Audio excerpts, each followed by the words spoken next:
BMKG mencatat 1008 kali gempa susulan pasca gempa 6,5 melanda Maluku.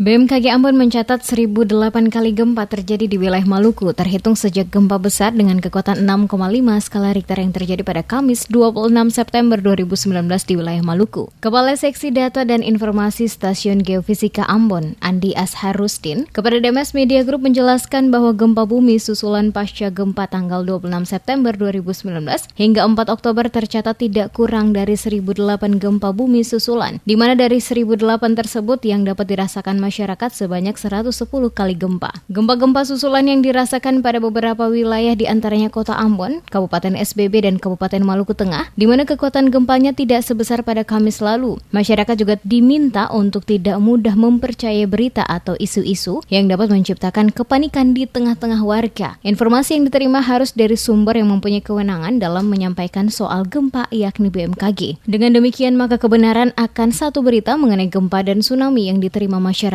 benar-benar dapat dipertanggungjawabkan dikarenakan sumber informasinya langsung dari BMKG setempat. Diakuinya belum ada satu alat secanggih apapun yang dapat mendeteksi akan terjadinya gempa. Oleh karena itu, jika ada yang membuat isu akan terjadi gempa dan tsunami, maka berita tersebut adalah hoax dan tidak dapat dipertanggungjawabkan.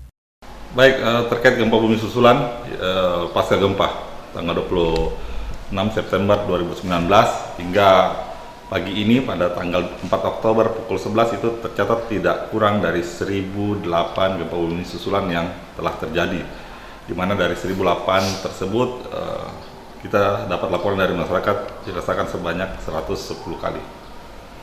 Lalu yang selanjutnya mungkin jangan terpancing oleh isu-isu yang tidak dapat dipertanggungjawabkan. Banyak sekali isu-isu hoax yang beredar di masyarakat.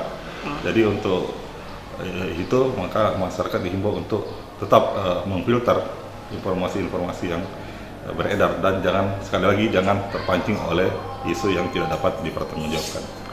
Seperti diketahui, wilayah Maluku yakni Kota Ambon, Kabupaten SBB, dan Kabupaten Maluku Tengah pada Kamis 26 September 2019 lalu diguncang gempa dengan kekuatan 6,5 skala Richter yang mengakibatkan jatuhnya korban jiwa, serta ratusan rumah warga dan sejumlah gedung pendidikan, kantor, dan rumah-rumah ibadah mengalami rusak, mulai dari rusak ringan, sedang, hingga rusak berat. Dan ratusan pengungsi juga hingga saat ini masih bertahan pada lokasi-lokasi pengungsian di sejumlah tempat yang dianggap aman dari bencana gempa dan tsunami.